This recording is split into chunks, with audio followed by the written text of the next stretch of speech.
सन्जय सरगियारिखौ जोंनो नाङा जेबो दाय गैयालासेनो बिथाङा इउपिपिएलनि मानसिखौनो बिप्लब बसुमतारिखौ बिथाङा बुदों जोंहा थाखानाय एमसिएलए सन्जय सरगियारि बिथांखौ आं बुंदों जे बिथांखौ जोंनो नाङा नाङिनि कारन बहुत दङ प्रमोद बर' सरकारखौ बिथाङा फार्स्ट केस होदों इउपिपिएल सरकारखौ केस होदों बिथाङा बिनि उनाव बिथाङा इउपिपिएलनिफ्राय रिजाइन होदों रिजाइनेसन लेटार नैबे बिथाङा रिजाइन होदों आरो बिनि उनाव बिथाङा गोबां रायजो राजाखौ बिथाङा दुखु होदों दिनैनि तारिखसिम बिथाङा रायजो राजाखौ अनसायनो रोङाखै रायजो राजाया बिनि न'आव थाङोब्ला रायजो राजाखौ रायना हरनाय धुमखि होनाय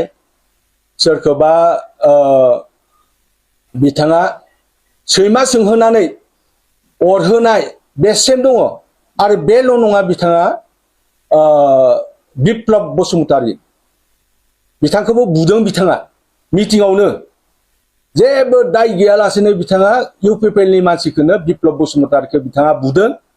आरो नैबे पारामेडिकेल जितु इन'ग्रेसन खालामनाय दिना नोंथांमोनाबो निश्चय बिखौ मिथिगौ जेसिबि ड्राइभार बिथाङा बुदों आरो बेबायदिनो गोबां मानसि बेबायदिनो रायनाय बुनो नागिरनाय धमकी होनाय बेबायदि बिथांनि सभाबा बेनिखायनो जों दिनैनि तारिखाव जों बुंदों सन्जय सरगियारिखौ जोंनो नाङा होनना बुंदों जोंनो लकेल सासे मोजां केन्डिडेट जोंनो नांगौ अब्लासो जोङो जोंनि हरिसिंगा समस्थिया उद्धार जागोन बेखौ जों बुंनाय जादों आरो फारसेथिं सन्जय सरगियारिया बेल' नङा बिथाङा नैबे संलाबारियाव मोनसे सुइस गेट बनायदों जा बिनुद बसुमतारि फार्स्ट क्लास टिकेटार बिथाङा बिथांनि खामानिखौबो प्राय 6 मासनिफ्राय 1 बोसोर प्राय बन्द खालामना दोनदों आरो जाय एसे बिथाङा जोंसार रेजिस्ट्रेसनाव मावो बिथाङा जाहारगुरिनि बिथांनि मबाइलखौ बिथाङा सेख'नानै हायाव गारख्रुबदों बेबायदि बिनि केरेक्टारा मोजां नङा थारमाने रायजो राजाफोरखौ दुखु होदों हरिसिंगा समस्थियाव जों बिनिखायनो बुंदों बिथांखौ जोंनो नाङा जोंनो लकेल केन्डिडेट मोजां केन्डिडेट जोंनो नांगौ बेखौ जों बुंनाय जादों आरो बिथांखौ जुदि होयोब्ला प्राय 80% हरिसिंगा समस्थियाव बिथांखौ भोट होआ होननानै दिनैनि तारिखाव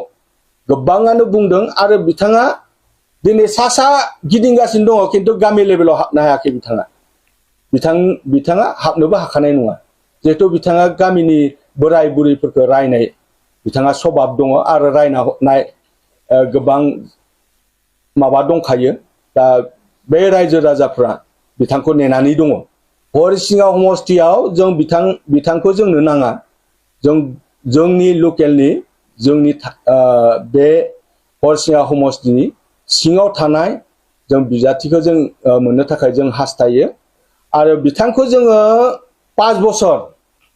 जों बिथांखौ 5 बोसोर जोङो बे हरिसिंगा समस्थिखौ मोजाङै सामलायथों होननानै जों बिथांनो आखायाव जों गथायना होदोंमोन जों बिथांखौ मोजाङै जोङो आजावना लादोंमोन आरो दिनैनि तारिखाव जों बिथांखौ जोंनि हरिसिंगा समस्थिया जोङो बिथांखौ जोङो हनमानरै जों बिथांखौ बिदाय होगोन थारमाने हरिसिंगानिफ्राय जोंनो नाङा बिथांखौ